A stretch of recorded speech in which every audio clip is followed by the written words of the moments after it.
It's, you know, some of it's verse, some of it's song. It's just a bit weird.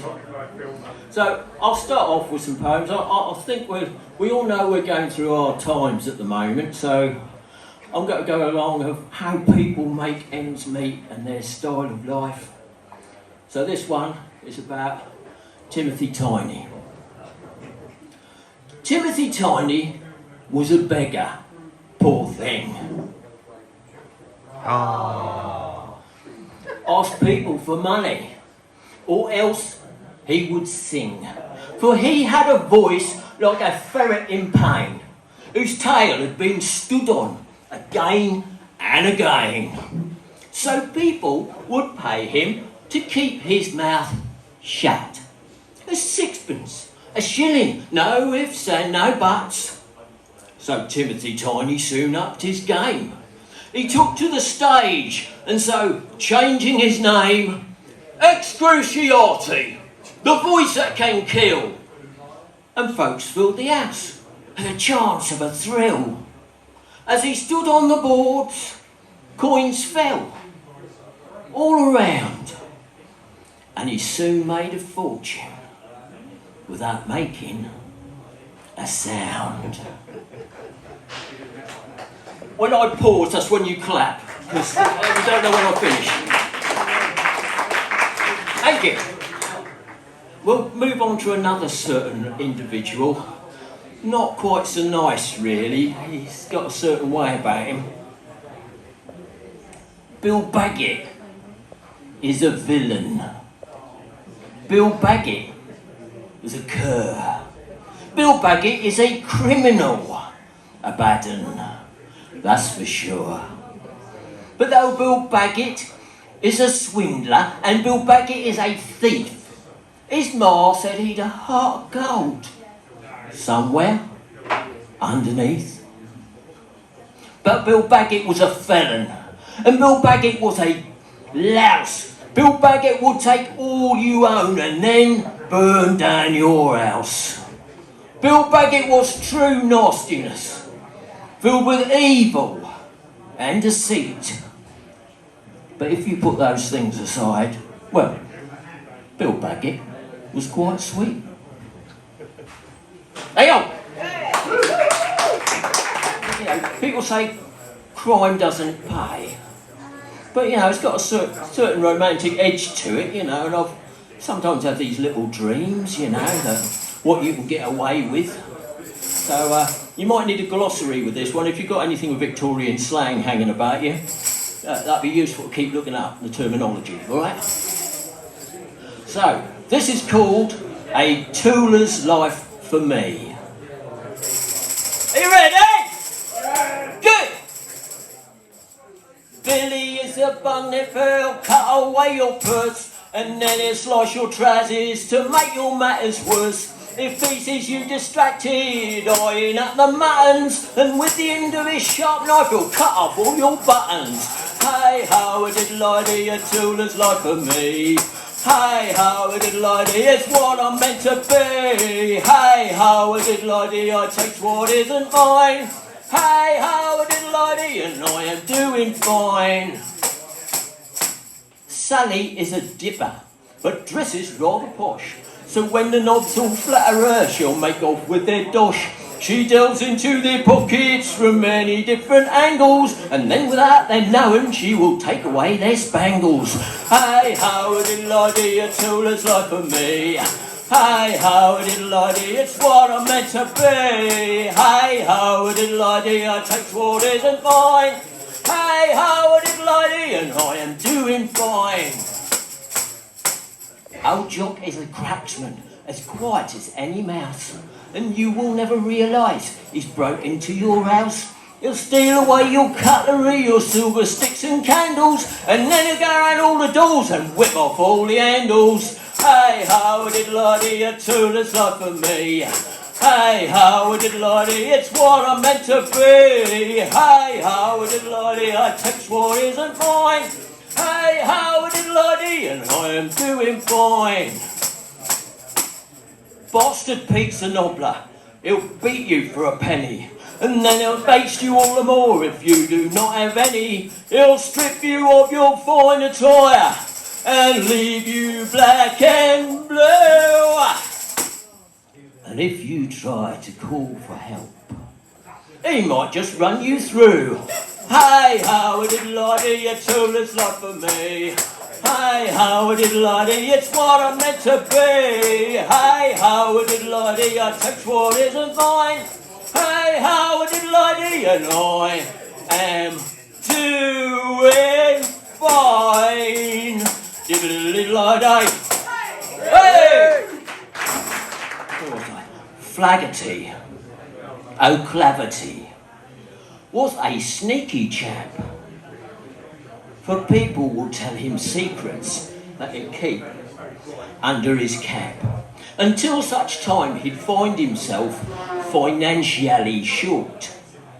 He'd then take pen to paper, some monies to extort.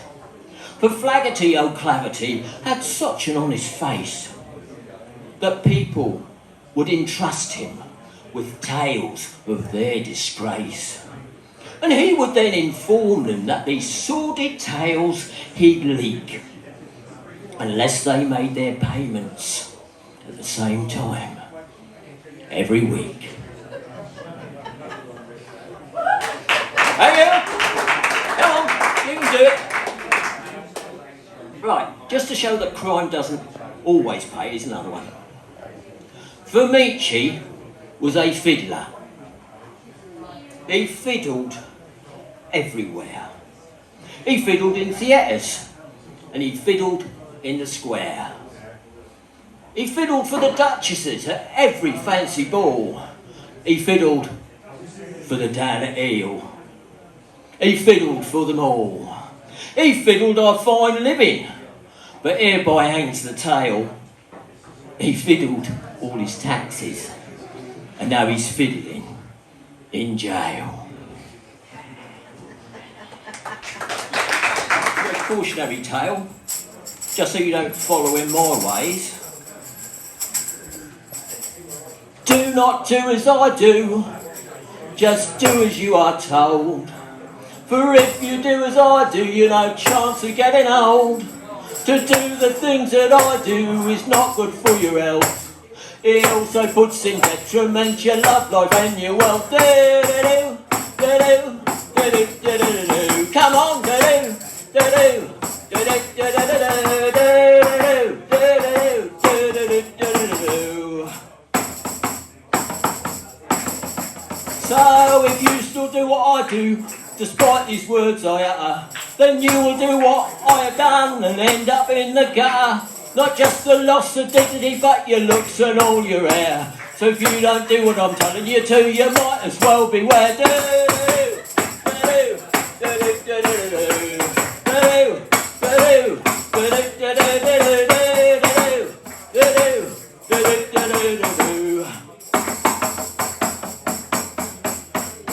So if you don't want to end your days hungry, poor and cold, do not do as I do, just do as you are told. You're being so nice, we'll just get a little bit darker. So I better have a drink before that.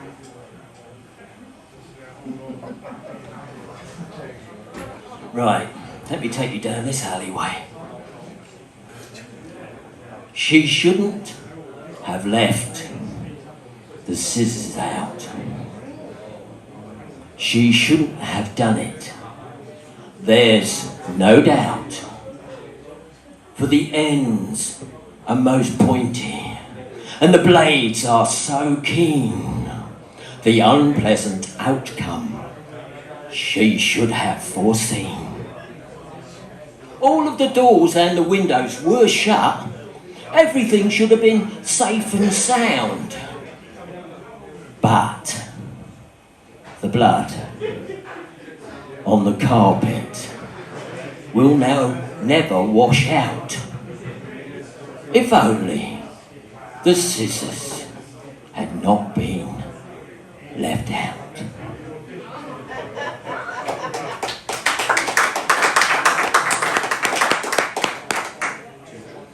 Another one like that.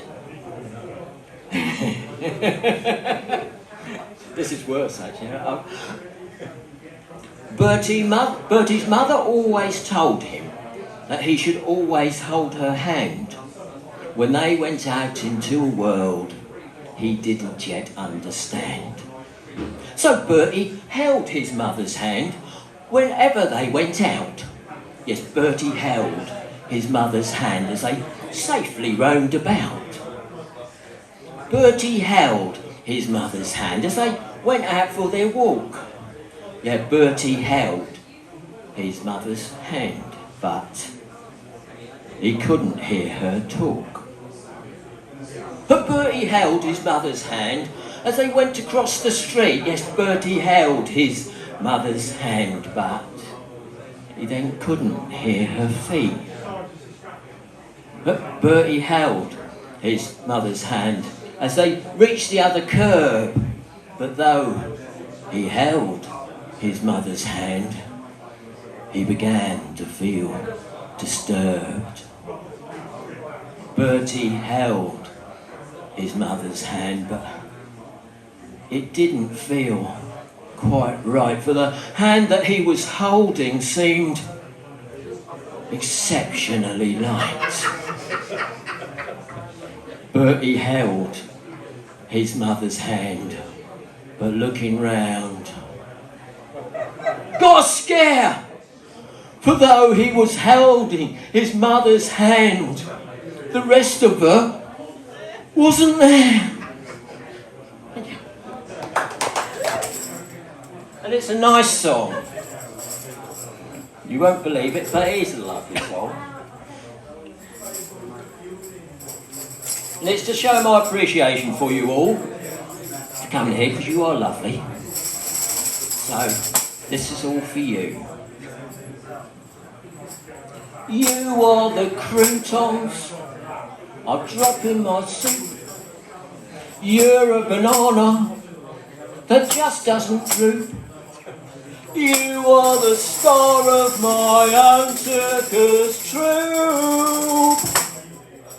That's why I loved ya. You are the sugar I stir in my tea. You are a cork that floats on my sea. You are a flower that blooms diurnally. That's why I loved you.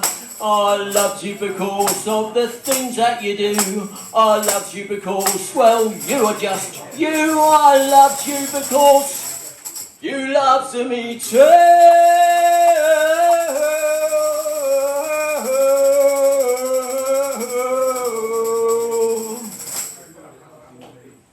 You are the butter I spread on my toast.